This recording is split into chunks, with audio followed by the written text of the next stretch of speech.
Hey, folks, Zach Osterman here, IU Insider, Indianapolis Star. This is Mind Your Banners for October 29th, 2025. We were running just a little bit behind. Sorry, I got into the studio and found out someone had fiddled with a bunch of the settings, and there was a big basketball court plastered under the screen. And seeing as this is going to be, I think, a pretty football-centric podcast, I thought we needed to move away from that and not cast certain aspersions. But Mike Niziolek is with me. Mike, how are you? I'm good. I'm tweeting it out right now, telling people to bother you. You're even later to this podcast than I am then. How does that feel? Well, you keep changing the time, so I had to adjust my calendar. It's very challenging. Your calendar, mind your calendar. The name of our companion podcast about how our podcast is always 10 minutes late. He is Mike Niziolek from the Herald Times. I'm Zach Osterman from the Indianapolis Star. We're going to talk a lot of football today. We'll probably tack a little bit of basketball on at the end. Obviously, Darian DeVries' team does not play until 1 week from today. We're talking on Wednesday, October 29th, but we were both at the Baylor game, exhibition game on Sunday, and we never really got a chance to kind of break all that down. But I mean, Mike, the football is certainly what everyone is kind of focusing on at this point, and it strikes me that we're sitting here and talking, basically on the eve of November, which means the eve of, let's be real about it, the stretch run of the season. And Indiana, both because of the way they've played and who they have left and the way they are playing, Indiana looks probably as well positioned as any team in the country right now. Yeah, I mean, you've seen kind of all the models in terms of the predictions. Like, I mean, Indiana, it's like up to like over 95% in terms of making the playoffs. I think Ohio State and them have the highest chances of winning the national title, and nothing we've seen from the product would dissuade me of those. The number. I mean, it just looks like a championship contender. They don't play down to their competition.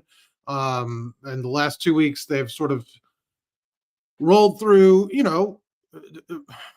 mediocre teams, while not playing their best, but still, like I said, winning handily, and the game's never sort of in the balance, really at all. And so, I mean, that's all you can do as a number 2 ranked team in the country, and sort of like all eyes, the team's not doing it, and Coach Cignetti's obviously not doing it. Looking towards that Indianapolis and Big Ten title game and possible matchup against Ohio State, because that was the game that they kind of last year sort of, I think, hurt their credibility, and they had to kind of dig it back, and they have. But it's hard not to sort of project that out just with the way they've been playing. Well, and I think, I mean, that game became one of the more anticipated games last season, because it framed so much around, to a certain extent, both teams' playoff credentials, but certainly Indiana's. What's striking to me this year is the shoe's almost on the other foot. The wins Ohio State has kind of piled up to this point, and the ones that they could get between now and, at very least, Michigan, if not the Big Ten championship game. No one is doubting that Ohio State's one of the best teams in the country. I think you said it well on Saturday when I asked you if you thought Indiana should be ranked ahead of Ohio State, that Ohio State has equity as the reigning national champion. But now the shoe is a little bit on the other foot, and people are sort of saying, well, we need to see Ohio State against this Indiana team to answer certain questions, particularly, I think, about what Ohio State's capable of doing against elite defenses. And, their own defense might be the best in the country. It is certainly in that conversation. So is Indiana, so is Oklahoma, a couple of others. But, in a way, this is going to sound, very sort of pastoral, but in a way, it would almost be a shame if we didn't get that game at this point, because these are the 2 best teams in the Big Ten. And if one of them, that there are, I think, more tiebreaker scenarios that could rule Ohio State out. Primarily, if Michigan wins out, then I think Michigan goes to Indianapolis and Ohio State doesn't. Obviously, I think Indiana. Or they would beat Oregon then? Is it? Yeah, I don't remember, to be honest with you. Okay, And because then, Oregon would be in the mix if they went out too, right? I mean, because yeah, and then Iowa is still in there as well. Yeah. I believe, and there's this is one of those, like, we need to run 1,000 simulations and look at how many come out in this direction. I believe in a lot of cases, though perhaps not all, Indiana technically still has a loss to spend. Because Yeah, it's no, also I'm not talking about Indiana side. No, I know, but I'm saying Indiana could trip up. It's also worth pointing out Oregon and Iowa can't both finish with one loss because they play each other. Right. My point here is it's possible that one of these teams trips up and doesn't get to Indianapolis, but it does feel like last season that game was framed so much around Indiana and proving or disproving what Indiana was. This season feels like it is framed much more around these might be the two best teams in the country, and it would be an awful shame if we did not get a chance to see them play, especially in a game like that where they both want to win, but there is relatively little penalty for losing. And so you feel like you might just get a better football game, frankly, if that makes sense. Yeah, no, that makes sense. I mean, the stakes will still be high. I mean, number No one doubt, no doubt. Yeah, absolutely. Like you said, I think that the negative, you don't have to go on worrying and feeling pressure, but I mean, obviously you still want to win it because there is a benefit to it. But Hooperazzi asking, what was he? When those letdown happen? Do you see any? I mean, we've kind of talked about what's left on the schedule. I mean, Maryland this week, they got the freshman quarterback, and they're always a team that has athletes just because of their sort of recruiting area. Loxley, I don't think the knocks on Loxley is that he can't recruit. I mean, he certainly can. It's just more sort of the development piece and in-game coaching that leaves something to be desired. Is this a game at Maryland? I think it's their homecoming. Is that right? I think you've mentioned that. It is, yes. It's their times. But they've lost 3 in a row? Yes. They started out 4-0 and they've lost their last 3, and all of them. And Zach's doing his packing right now as we're watching the podcast. This is exciting. No, but I mean, we talked kind of a comparison to Penn State, where again, a more probably talented team, but I think more is in a spiral than Maryland is, even a team that lost 3 in a row. Like, how do you frame kind of? I mean, is this a game concern you at all in terms of them being able to trip up Indiana? And they did play, and we should mention, ironically, one of the closest games last year was the Maryland game, and 3 quarters that game was sort of Maryland's to lose because Indiana, they had 2 interceptions, I think, in the first quarter, uncharacteristic mistakes, and then Maryland kind of gave the game away a little bit at the end.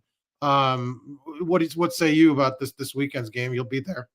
So first of all, Charles asked, does a one-loss loser of the Big Ten championship game still get a bye? Because, and I think I've said this on here before, but people should remember the 4 byes in the playoff don't go to the 4 highest rated conference champions anymore. It's just the 4 highest ranked teams. We're done with that, like, where are you ranked versus where are you seated thing.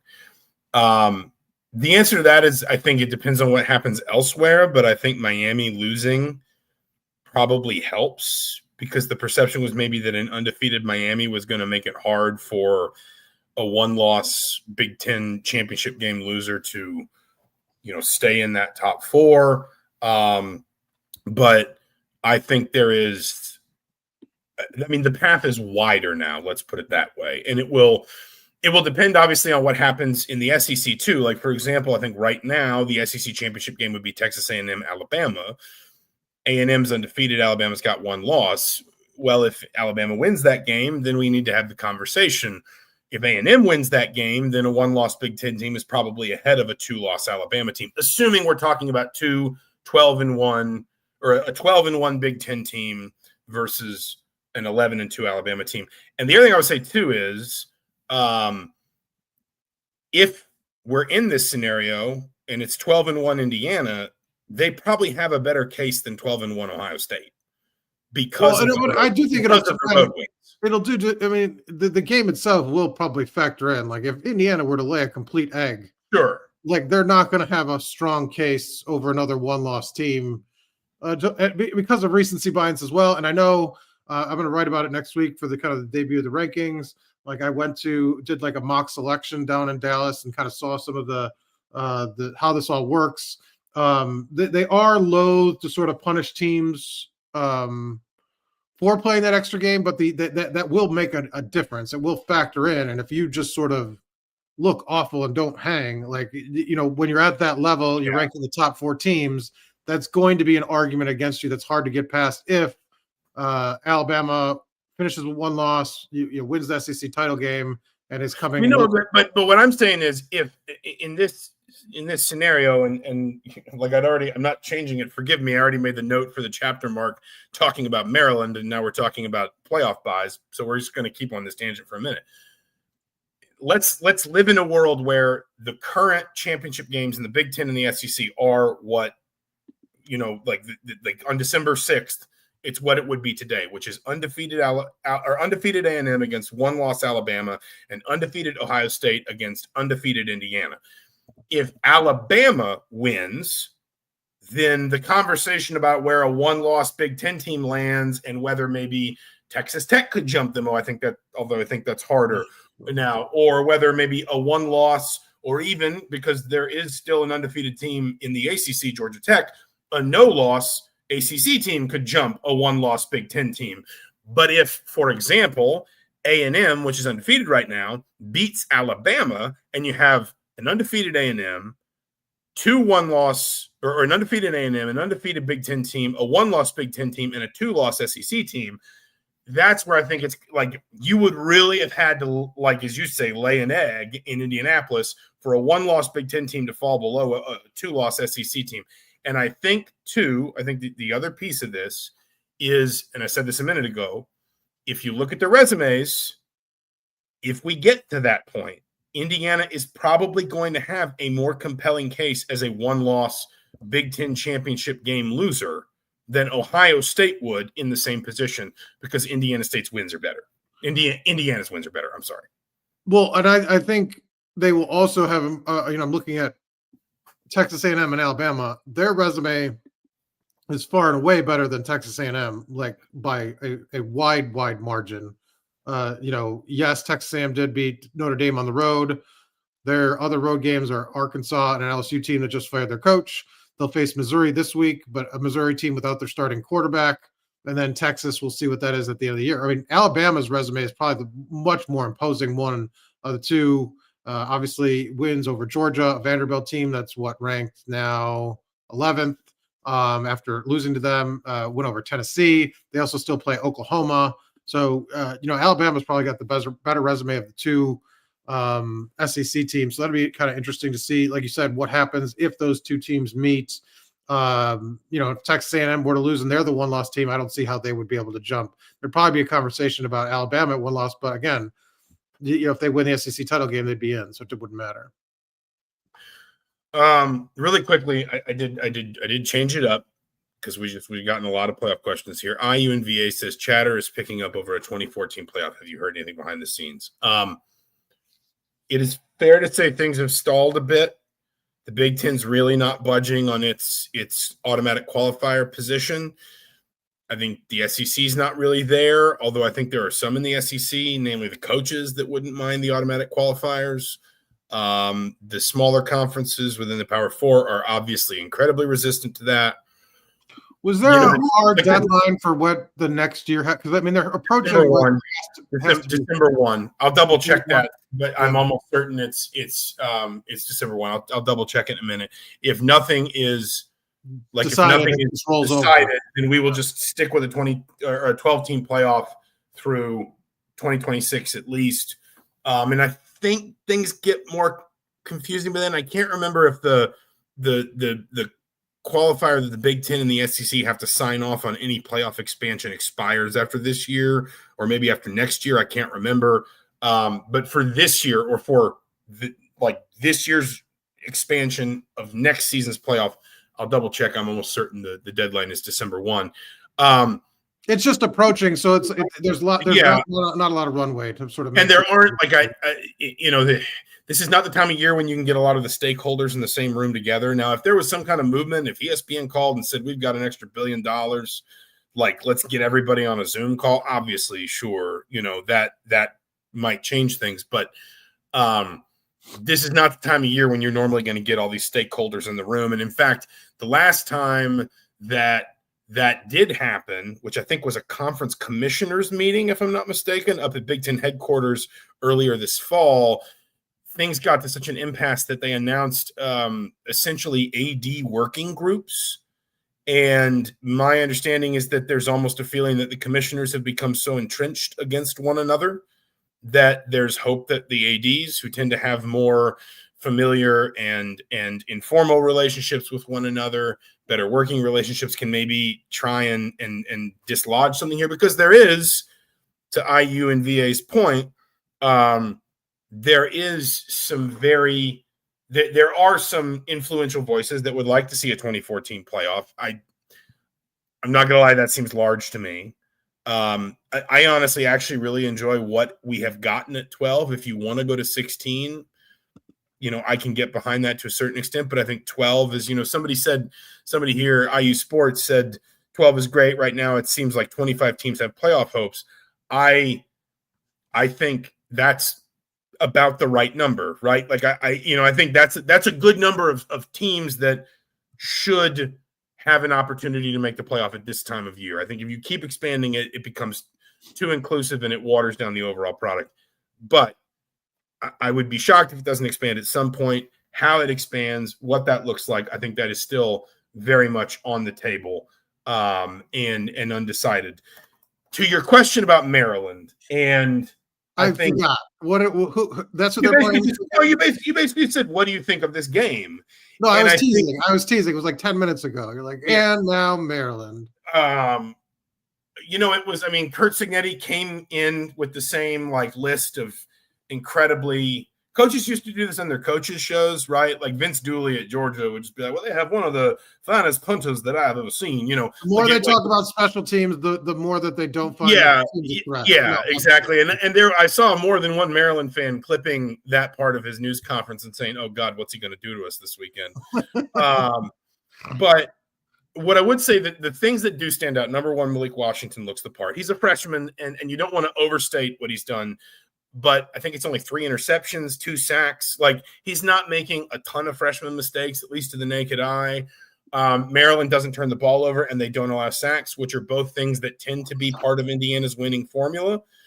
So if I'm in, and I think Hoop pointed out too, they have led in the third quarter of all 3 games they've lost. Now, that is a little bit of a feature of some Mike Locksley teams that fade down the stretch as the season wears on, and that's a concern. And Maryland is pretty young. We talked about this in I think it was the podcast over the weekend when Roman Hemby, Kellen Wyatt, Maryland moved a fair number of veterans on after last season, sort of trying to reclaim a certain sense of locker room culture, I think. I'm loath to call anything a trap game for Indiana anymore, because if there was a trap game, trap game. If there was a trap game on the schedule, Indiana would have already fallen into it. Like, they've already played trap games. I think if Indiana struggles with Maryland, it will be on Maryland's merits and Maryland's performance. It is hard for me to imagine Indiana losing this game. I would have said it was hard for me to imagine Indiana not covering against UCLA, and then boy, did they make that look easy. What I will be watching as much as anything is Indiana generating pressure early, because I don't see a world where Maryland can win this game if Malik Washington is under anything resembling the stress that Nico Iamaleava was last weekend. Yeah, the lineup, I was just checking the line. It started, they opened as 16.5 road favorites. It's now up to 22.5. So apparently that's enormous move. Everybody saw that started Cignetti's press conference and was like, apparently we're hammering Indiana. They throw the ball an awful lot for a team with a freshman quarterback. They've hit 47 or more pass attempts 3 times this season. They don't run the ball particularly well. I mean, you talked about he's not making a lot of mistakes, but I don't know. You give this Indiana front 7 and secondary 48 chances to sort of mess with them. I think a lot of people, I think Locksley mentioned this too at his press conference. talked about sort of their simulated pressures. Like this is gonna be a lot for a freshman. I know one of the plays, Nico kind of got early. One of the pressures that kind of, I think it wasn't the interception, but it was one of the key kind of sacks. They had 6 players on the line, dropped a defensive. Kamara dropped.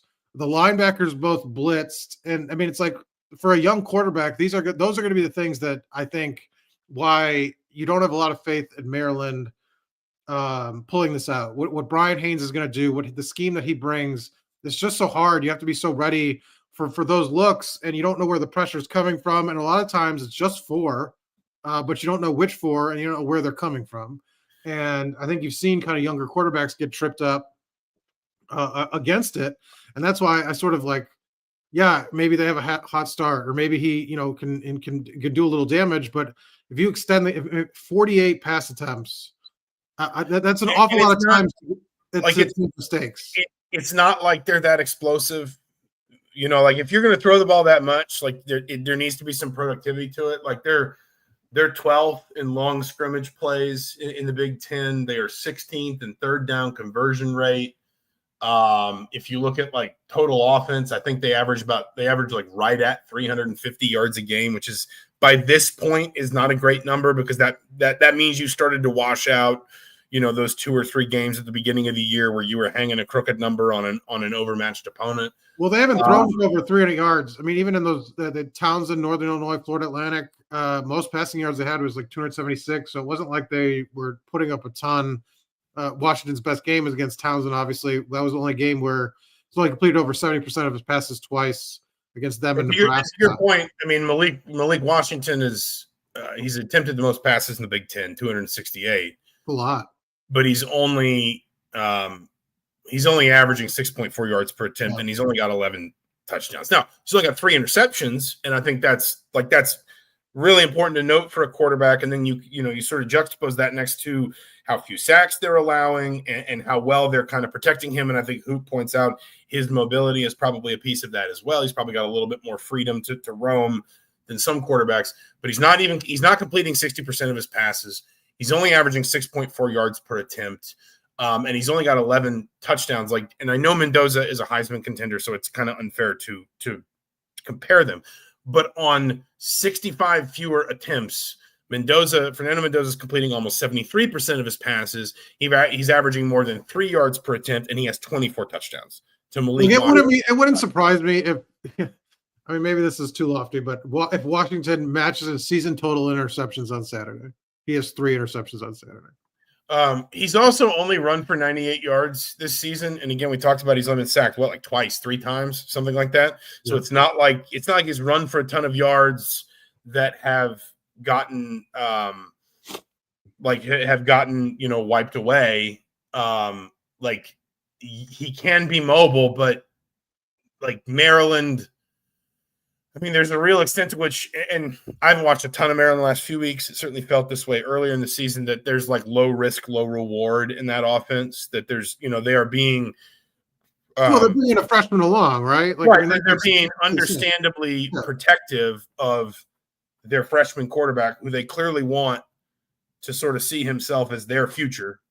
But yeah, I mean, it just like they are limited. And then again, there is also this thing that we kind of talk about with Maryland where they tend to kind of fade. They start well in seasons and then they tend to slip a little bit. Now, listen, I have seen Maryland teams hang with some of the best teams in the Big Ten in November at home, and it's homecoming. So maybe you get a little bit of a better crowd than what, frankly, I've seen at times in that stadium. It is just not a fan base that is turned up for football right now. But it is hard against sort of the balance of evidence to see this as a game that Indy, especially when you mention like just how much that line has ballooned, seeing this as a game that Indiana doesn't win.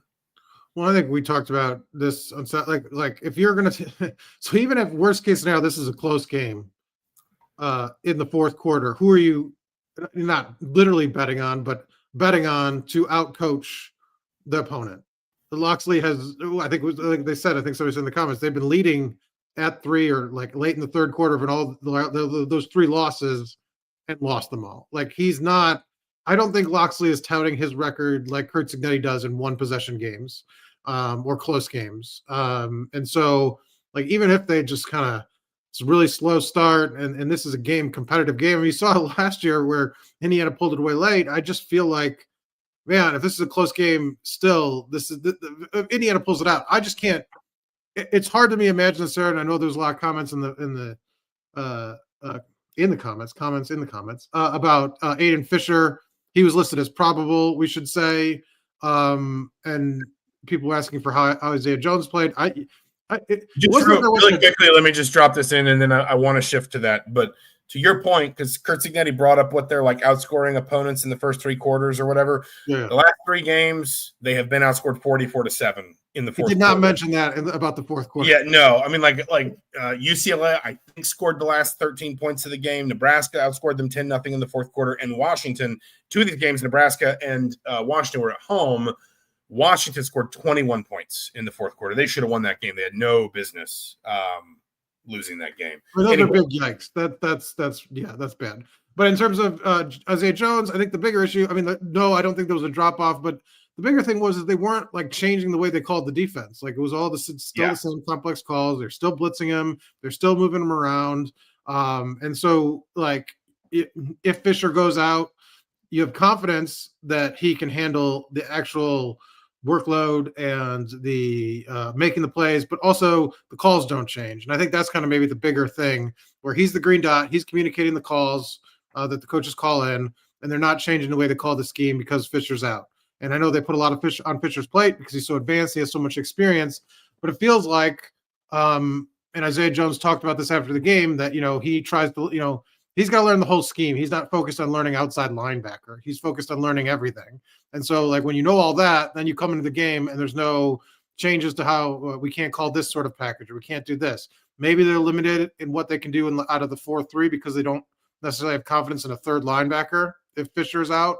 But it was very clear to me that they trust Isaiah Jones to be the middle linebacker of this defense as if Fisher was in the game if he's out.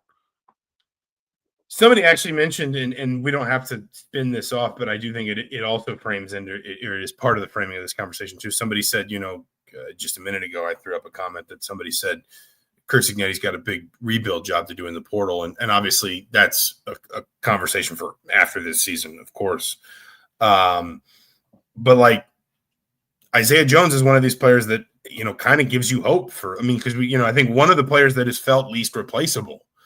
And I think this was something that was striking in that UCLA game is that one of the players that has felt least replaceable across these 2 years has been Aiden Fisher. Because you talk about he's got the green dot in his helmet. When in the few occasions we've gotten to talk to Brian Haynes, he raves about just like how on the same page, how connected he and Fisher are. Fisher can he says he can read his mind. He knows, sometimes Fisher will challenge his call and be right about it and say like, I think we should do this instead of that. And he turns out to be the right decision. You talk to people within the program and Fisher is like basically as, no one player can lead an entire football locker room. There are too many individuals. But Fisher has as much authority in that locker room among his teammates as anybody. Well, they credited him last year with like the culture change, even not even just like anything on the field, like the behind the scenes, like we need to get these Indiana guys on the same page. And like he was like the lead voice in a lot of that. Yeah. But I think it's encouraging, not just the way Jones has played this season, because sometimes a guy can, step into a role and so much of the attention is focused on an older, more experienced, more proven teammate that he's allowed to just kind of run free and it's not that big of a deal. And then when you ask him to sort of step into more responsibility, he struggles when suddenly he's the one that's got to deal with all the extra details and all the extra attention from the other team, the opposing game plan. I think it's encouraging, frankly, that not only do you see Jones expanding his impact, but when he kind of gets an audition for being next year's Aiden Fisher against admittedly a not great team, he passes it with flying colors. Yeah, and I think if you're looking for encouraging, somebody mentioned kind of Aiden Fisher and Jalen Walker being Isaiah Jones, and the development of those two, the development of Mario Landino, the development of even Jamari Sharp from where he was a couple of years ago. I think this is all on the defensive side. I mean, that's what's encouraging, that this rebuild won't necessarily have to be as big in scope as you might expect with what they're going to lose, and that you have some encouragement that not every position needs to be that way, that they have guys waiting in the wings that they see that will be able to sort of step up, and they'll be able to sort of be more strategic about what because key positions, wide receivers probably one where you're going to need a couple guys just because you don't have the bodies there right now. But a guy like Charlie Becker too, they feel very confident in, and you've seen the development. And so, when you say rebuild, yes, just by numbers wise, like it's going to be significant, but they've done enough with the pieces that they have coming back where you sort of feel like, man, there is some guys there that will be, they give you a foundation that you're not starting from scratch necessarily. It'll just look different, like the way the offense looks different this year because you've got Omar Cooper in the slot instead of that trio of Cross, Price, and Williams, and you don't have CJ West and James Carpenter, so you do some things a little bit differently up front. But then next year, at least in theory, you bring back Tyreek Tucker and Mario Landino, and suddenly instead of maybe that defensive line should be the one of the most, like, the turnover there, and then the fact that they're better now. Yeah, like, I mean, that should say that, like, you should have some faith in whatever the coaching staff has to do to get the recruits or transfers. Like, that thing the cupboard was very bare. An interior defensive line. They replaced 3 of the 4 starters. Almost, Kamara's really the only contributor, and Tyreek Tucker back, and it's like it's better than it was. I mean, that's pretty crazy. And Kamara's not even playing as kind of Cignetti talked about. The production's not necessarily there this year, and so you sort of say, like, man, this coaching staff does kind of development and scouting, and talent evaluation is there. Yeah, I threw this comment up from Hoop, where he said, and he's right, like, development is why Sig and the staff win. Like, they are the ability to see traits in players and fit them into what they're trying to do, I think is a big part of why this staff wins. I think I wanted to finish the football side of this, and this is admittedly a little bit self-serving because this is what I'm writing about ahead of the game itself. But we have both, in various ways now, kind of addressed this in what we've written here in the last few days. Fernando Mendoza's Heisman campaign is going from something that is theoretical, because in September and October we can talk about Heisman favorites and Heisman odds lists and things, but at the end of the day, so much is going to change and churn over the course of a season. But number one, because quite frankly, we are just running out of season. And so, Mendoza has put so much already on film. And number two, because we look at some of these games Indiana's got coming up and we say Mendoza should probably be able to continue strengthening his resume, barring an injury, of course. This does feel like something that is going to be sticking with Indiana through the rest of the season. Yes. And I think you talked about, I don't think you said this on the podcast, maybe it was in a conversation we had, that of all the things that Cignetti's had to deal with, this is not one of them. Yeah. A Heisman candidate navigating. He's had conference players of the year, but he's obviously never had a Heisman candidate. No, but this is on a different level. And I think Fernando, you sort of see him sort of recognizing the weight of it. The idea that he's texting with Matt Leinart, and the idea that, the social media thing's not new, but the idea that he's very conscious of, like, getting drawn into these things. And, he can't ignore the Heisman Mendoza chance, but he does not really want to sort of, I think, go down that road and think about it. And it becomes increasingly hard as you're knocking down candidates, and there's only 5, 4, 3 guys with legitimate shots. It does feel this year like there's less people in the conversation, or that have maybe have a legitimate shot than in recent years past. I think some of it's going to be results based here down the stretch. Like, if Alabama wins out and Ty Simpson has sort of a shining moment against Auburn or Oklahoma or the SEC title game, will that sort of stand? Because I think Mendoza's big moments came early, and outside of, like, maybe the Big Ten title game, does he have a chance here to sort of do something to get on the mind? Because a lot of it is recency bias, I feel like, in these awards that can be. Are people going to remember Oregon if they lost the Big Ten title game or something. It doesn't seem like that would kind of carry the weight of winning a game late against a big opponent. And I think the only one Indiana has left really is that Big Ten title game potentially. Or maybe one of these games is close and he pulls it out. But I think they'd rather that not happen and give his and boost his resume, right? Like they'd rather just win these games easily and get through. Zach is freezing up, and now yeah, I don't know what's going on here. You're breaking up. Am I back? Your internet connection has gone back to 1995. You're freezing up. There's no way we could pull off this in 1990. Let's be really clear. There's no way we could pull this off in 1995. The idea of a live podcast done remote, the idea of a podcast at all in 1990. Guys, I have a great idea. You just need to stick with me for 20 years and we're all going to make it big. I would say a couple things. Number one, you're right about the moments. But the flip side is he does have them. So, you compare him to like Ty Simpson, you compare him to Julian Sayin.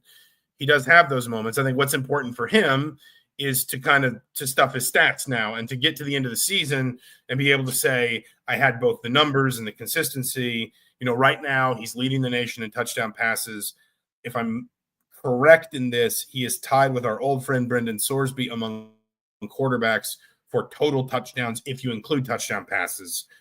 Some statistics do, some statistics don't, but he's got 27 rushing plus passing. If I'm not mistaken, Sorsby, who's 20 plus 7, is the only other quarterback that has that many nationally. I'm like 99.99% sure he leads the Big Ten in that number. And I looked this up. Our good friends over at For the Win posted some Heisman odds. If you just want to, I won't read them all out to you, but to give you a sense, Haynes King is 8th at plus 2,500. That's for a guy who's got his team off to an 8-0 start as well, who I think has something like 18 or 19 total touchdowns. He's much more of a rushing quarterback. Jeremiah Love is 6th. Gunnar Stockton surprised me a little bit, is 5th. There's been a lot of, and I wanted to bring this up because Hoop says, why hasn't the athletics department started a major campaign? An SEC school would have made a documentary by now. There has been an awful lot of Diego Pavia hype that I think has been driven, at least in part, by Vanderbilt starting a campaign for Diego Pavia for Heisman. I don't think most schools do that. I think the ones that do that, I think it's not feel like they need to. They can do that in December. There would be no problem with after the Big Ten title game. I think there's a week voting, maybe. No, the championship Saturday is December 6th. The votes are due December 8th. Okay, a couple days. But in December, I think the season's over, the regular season's over, and you're sort of, because right now, like I said, I don't think Cignetti would have sort of approved the idea of focusing on one player about the team, 100%. sort of dealing with trying to put these out there and promote this. But at the end of the regular season, I think it is fair to be like, here's this guy's numbers. And most schools kind of do that and remind guys, what their moments were and things like that. So it's different, and it's not played out in the media necessarily. A lot of that's behind the scenes to try to get to the voters. So I would be surprised if they didn't do any of that later. But right now, with so much time left in the season, I can't see them.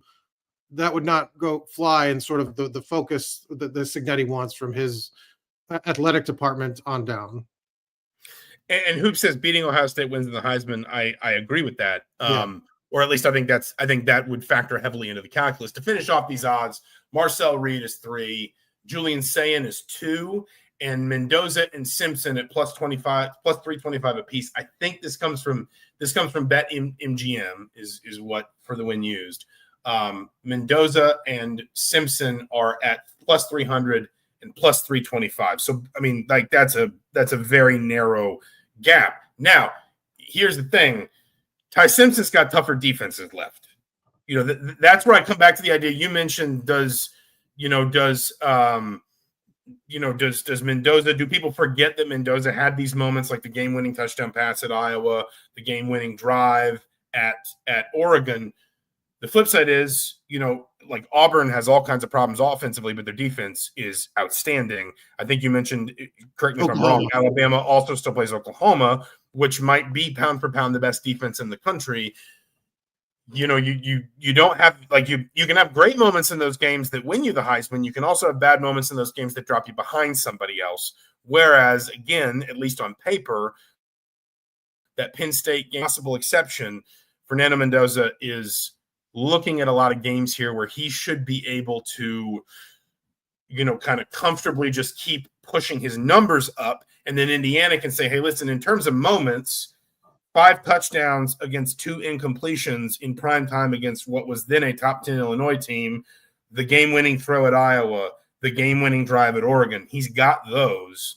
He's just got to sort of pair them to the numbers. And Justin Beard makes a good point here, too, about the Ohio State game is that is maybe like Ohio State, Indiana, Oklahoma, probably the 3 teams with the best argument for defense and best defense in the country. And Ohio State in particular, I think a lot of people have looked at Ohio State and said what makes them great is who their coordinator is and how much pro-style stuff Matt Patricia is getting the Buckeyes to run right now. And if Mendoza goes out and has even a good day, like you don't have to throw for 5 touchdown passes in that game. If you have even a good day against that Ohio State defense and win that game, that becomes another one of those moments, I think.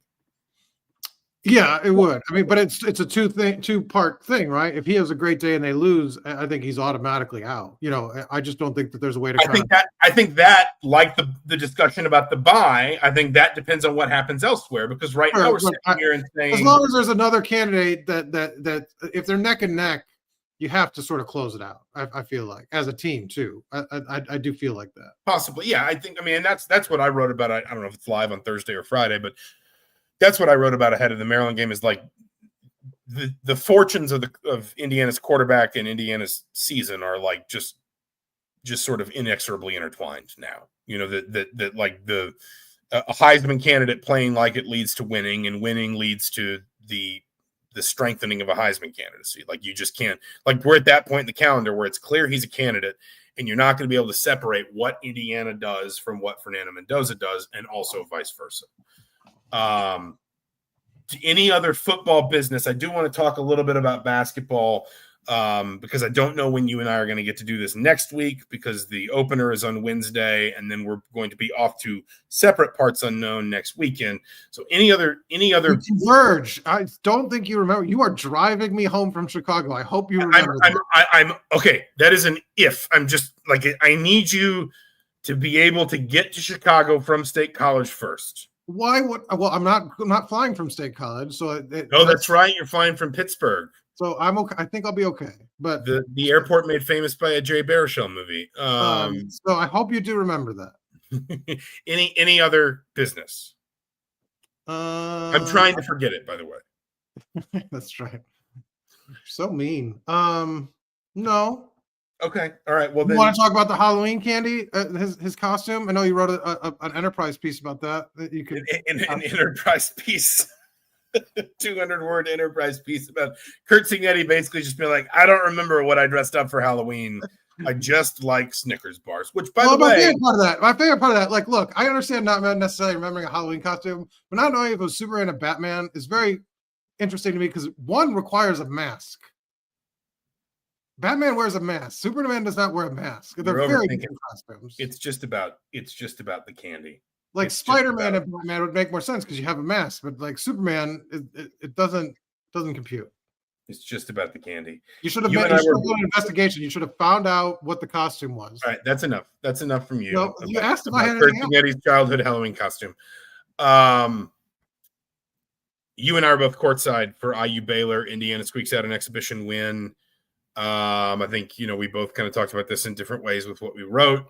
But it is striking to me, like, does just kind of feel like we already know what Indiana is, like, for better and worse. I mean, they're so experienced, like, so many of the terms of, like, what this team can do feel, and we've seen them so much. And I know you weren't in Puerto Rico, but I mean, in the general we've seen them so much that, like, it feels like we kind of know what, that they're going to be too small in some games. They're going to Slander, Horazzi, that's you almost fell asleep. You almost fell asleep. Mind your naps.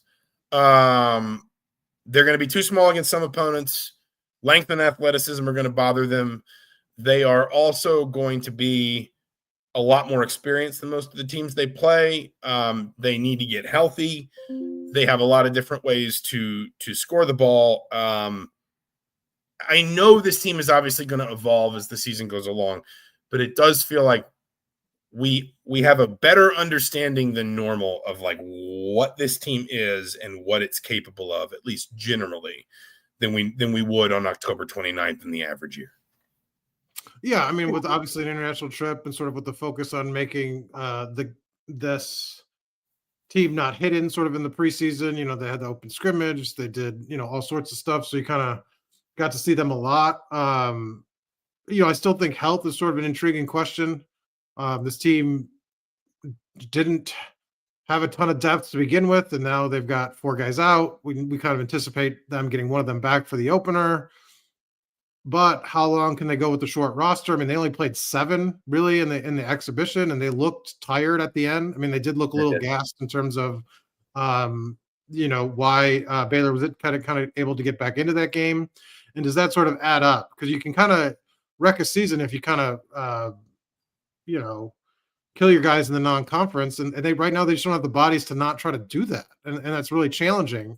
So I think that's going to be sort of a balance for DeVries here in the next 4 or 5 weeks as they wait to sort of get Ritz Stitch back and Jason Drake and back in the rotation too, because once they get back, they're not immediately going to get 25 minutes a game or something like that. You got to work them up and throw them in there, and then what if there's another injury? What if something happens? And so I think it's going to be a real tenuous balance to try to get through this 4 weeks with all those guys, 4 to 6 weeks with trying to get back to a full complement of a roster to try to not, have anything else pop up and kind of wreck. Cause you just basically look at the Big Ten schedule. But I do think it'll be interesting to see how he sort of balances that, because like I said, I just felt the team was tired at the end of that game on Sunday. No, it did feel that. I mean, it felt they both were tired, frankly. And you also remember that, like, from a preparation perspective, both teams are probably only just now beginning to sort of ramp down practices, right? Like, this is the time of year where you're pretty much maxing out your practice time, as opposed to once you get into the season. And DeVries has kind of talked about his approach it tends to be a little bit more sort of scale it back as the season goes along and all that. Now Baylor also had the travel element, so let's not, underestimate that. And you don't want to read too much into exhibitions in general. But yeah, I mean, I think health is probably this team's biggest question mark. Because you can look at it and you can say, when teams throw the athleticism at them that Baylor did, they're going to struggle at times to get into their stuff offensively, to stay in front of the ball on the dribble defensively. On the other hand, they're going to be a lot more experienced than most of the teams they played. I thought that showed up a lot, especially late first half, early second half.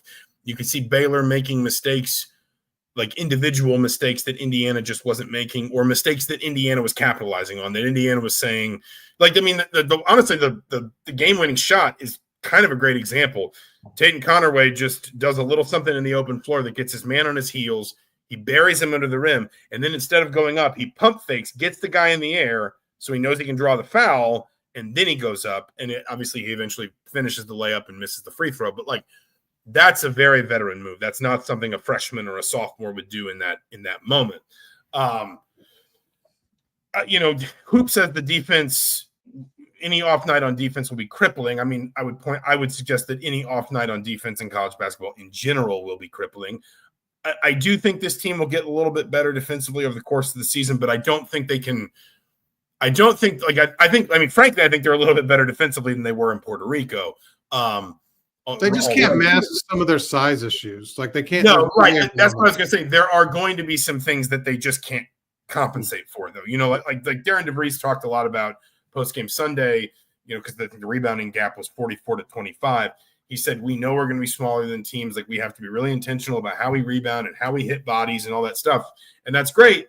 But there is an extent to which if your front line is 6'5", 6'7", 6'9", 6'7". I mean, there's 6'7". My son did that to me this morning. There's really only so much you can do, right? Yeah. So I think there's there are some, and that's where I go back to, like, there are some things that it feels like we know about this team that if they're not calcified, they are at least pretty well settled. But some of those are for the better, some of those are for the worse. It'll be fascinating to see how that sort of affects the complexion of this season. One thing fans can be happy about is this team's going to shoot the three no matter what, and they're going to shoot through it. And they've been asking for that for years. How many years? Yeah, and 20 of 21 from the free throw line is not to be sniffed at either. I mean, how many times years have they been asking for? I know. But what I'm saying is, I think those two things kind of go hand in hand. Like teams that shoot well from three tend to be teams that shoot well at the free throw line. But I'm saying, if nothing else, fans will get their money's worth in 3-point attempts for this season. I also think it's like the way they get threes, like to their credit. And we talk about maybe the athletic disadvantage at times. They have some really crafty players like Connerway, Wilkerson, DeVries, like players that understand how to use a shot fake, how to get a defender on the wrong foot, how to touch the paint. I mean, how many of their 3-point attempts are coming out of, some action that gets the ball into the paint, not in a post up, but gets the ball into the paint via movement and then back out again. I thought they had some, like, once Baylor got a little bit tired in the first half,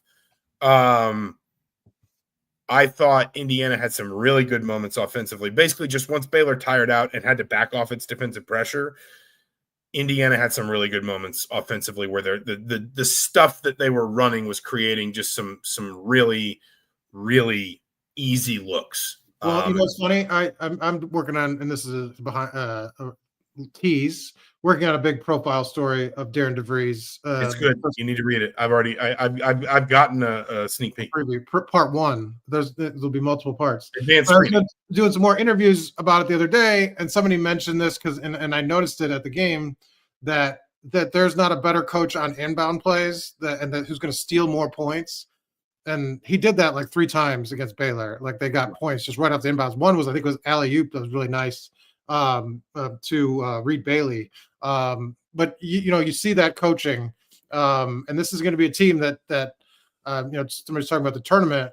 Like, if they make the tournament, it's because they're going to win 50-50. Games are kind of toss-up games because of, I think, like you said, the veterans and the coaching. And I think that could get them over the top here. But I think you saw evidence of it. Like, this is going to be a well-coached team, and they're going to do things that get them extra points, that get them extra possessions because of that coaching. And it adds up. And you can see them winning some of those games. We've talked about, IU losing Northwestern, games that this team in recent years has sort of given up. You just don't think, I think DeVries is going to have a better job of winning those games. I think it's fair. They have one more week until they open November 5th at home against Alabama A&M. But between now and then, Indiana plays at Maryland. Mark asked, what are IU's odds to win the Big Ten? To be honest, Mark, I have not seen odds released on that yet. I'm sure you can find them, but I would be loath to cite them on October 29th, given how much rosters turnover anymore. I'm guessing. How would you even predict that? Like, what would? Yeah, I'm guessing Indiana's not in like the top 6, maybe even the top 8. But I think I would not look at odds like that until like January 1st, probably. And then Hoop said, has anyone seen this team completely healthy? The answer is no.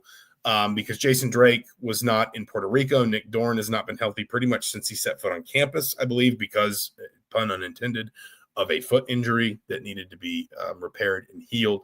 So the answer is no. No one has seen this team completely healthy. And who knows if we will this season or not. But I think Indiana can at least get to a place, Dorn should be back, as you said, for the opener. If you can get just one of Ristich or Drake back, comfortably in time for the new year, then that gives you, I think, some of the depth that you're going to need at the point guard position and at the guard rotation in general if you're Indiana. Maryland on Saturday, 3:30 p.m. CBS, right? I'm not losing my mind. 3:30 p.m. on CBS. I will be there. Mike will be following along from home. I don't know what we'll do for post-game podcast. Might be both of us, maybe just me. I'll figure something out. I don't want to. I just got dropped really quickly. Well, I don't want to impose on you. I'll give it a shot. Maybe. Hey, to take people behind the scenes, like we weren't going to do one necessarily with the Oregon game, and then they won, and it's like, well, we probably need to do this, right? So let's, Well, I was ready either way, and you're like, I only want to do it for winners. That's my thing. Yeah, I mean, it's called front running. It's what we endorse here at Mind Your Calendars. This has been Mind Your Banners for October 29th, 2025. He's Mike Niziolek. I'm Zach Osterman. For the Herald Times and the Indy Star, thank you so much for watching. If you've been watching along, thank you so much for listening. Remember to like and subscribe on the YouTube channel, and we will talk to you soon.